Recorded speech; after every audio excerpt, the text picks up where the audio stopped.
Hi అండి, అందరూ ఎలా ఉన్నారు? ఈరోజైతే మంచి వీడియోతో మీ ముందుకు వచ్చాను. నేను ఈరోజైతే ఒక మంచి ప్లేస్ అయితే మీకు చూపించాలి అనుకుంటున్నాను. రోజు ఈ టైంకి నేను చాలా దూరం వెళ్ళి టీ అయితే తాగుతాను. అక్కడే బాగా అలవాటు అయిపోయింది. అసలు ఎందుకు తాగుతాను, అక్కడికి ఎందుకు వెళ్తాను వీడియోలో చూపించేస్తా. ఫస్ట్ అయితే నేను ఇప్పుడైతే 4:30 అయిందండి టైము.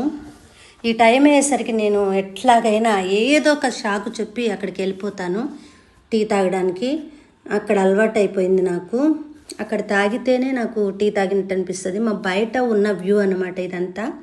మేము రోడ్డుకి వెళ్ళాలి అంటే కనీసం 2 కిలోమీటర్స్ అయితే నడిచి వెళ్ళాల్సి ఉంటుంది. బండి ఉంటే ఓకే, బండి లేకపోతే మాత్రం కష్టమేనండి. కానీ చాలా నీట్గా, డీసెంట్గా, పీస్ఫుల్గా ఉంటుంది ఇంటి దగ్గర అయితే. కానీ వెళ్ళాలి అంటే నరకం చూస్తామన్నమాట. ఇది మా ఇంటి దగ్గర ప్లేస్ అయితే ఇదే. కానీ నాకు ఇల్లంతా బాగా నచ్చింది, కానీ ఈ నడిసి వెళ్ళడం అనేది ఇబ్బంది అయిపోయింది. రోడ్డుకు వచ్చేసాను ఇప్పుడు. బండి మీద వచ్చానమాట నేను. ఇక్కడి నుంచి వస్తే ఇక్కడ ఒక ప్లేస్ చూపిస్తా మీకు. కోటా శ్రీనివాసరావు గారి చిన్నప్పుడు ఇల్లంట ఇది, వాళ్ళ నాన్నగారి ఇల్లంట.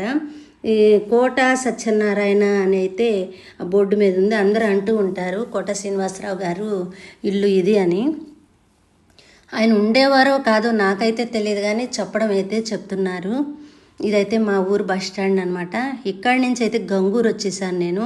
గంగూరు గురించి తెలియని వాళ్ళు ఎంతమంది ఉన్నారో కామెంట్ చేయండి, తెలిసిన వాళ్ళు ఎంతమంది ఉన్నారో కామెంట్ చేయండి. ఇక్కడ కొత్తగా డీమార్ట్ కోడ్ పెట్టారు. గంగూరు గురించి ఎందుకు స్పెషల్గా చెప్పాను అంటే, గంగూరు పాక బిర్యానీ గురించి తెలియని వాళ్ళు అంటూ ఎవరు ఉండరు. ఇక్కడ చాలామంది సెలబ్రిటీస్ కూడా వచ్చి ఇక్కడ భోజనం చేసి ఉన్నారు. గంగూరు పాక బిర్యానీ దగ్గరికి వచ్చి టేస్ట్ చూసిన ఉన్నారు.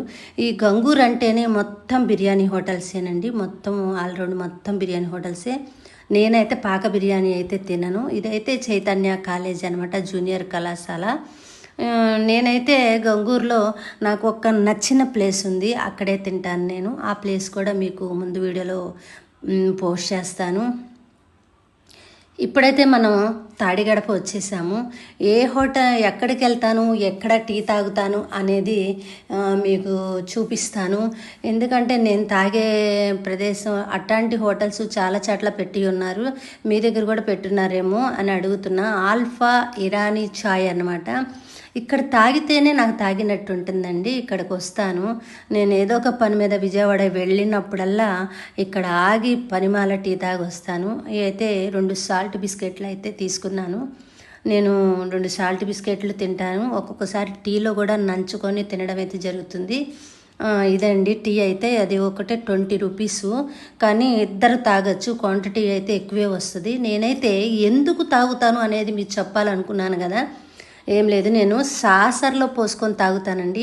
నాకు ఫస్ట్ ఈ హోటల్కి వచ్చిన దగ్గర ఫస్ట్ ఏంటి అందరూ సాసర్లో పోసుకొని తాగుతున్నారు అనుకునేదాన్ని. తాగిన తర్వాత దాని టేస్టే వేరండి, చాలా టేస్ట్గా ఉంటుంది. నాకైతే అట్లా తాగితేనే సాటిస్ఫాక్షన్ అవుతాను నేను. అందుకోసం ఇక్కడికి వస్తా. టీ కూడా క్వాంటిటీ ఎక్కువ ఉంటుంది, చాలా టేస్ట్గా ఉంటుంది. మీలో ఎంతమందికి ఇలా హోటల్కి వెళ్ళి టీ తాగే అలవాటు ఉంది, ఇలా సాసర్లో పోసుకొని అలవాటు ఉందో నాకు ఒక కామెంట్ చేసి షేర్ చేసేయండి. నాకైతే అలా తాగితేనే చాలా ఫుల్ సాటిస్ఫాక్షన్ అవుతా. అలా అలవాటు అయిపోయింది నాకు. మరి మళ్ళీ మంచి వీడియోతో మళ్ళీ కలుసుకుందాం. మీకు ఈ వీడియో నచ్చితే కనుక మర్చిపోకుండా మన ఛానల్ని సబ్స్క్రైబ్ చేయండి.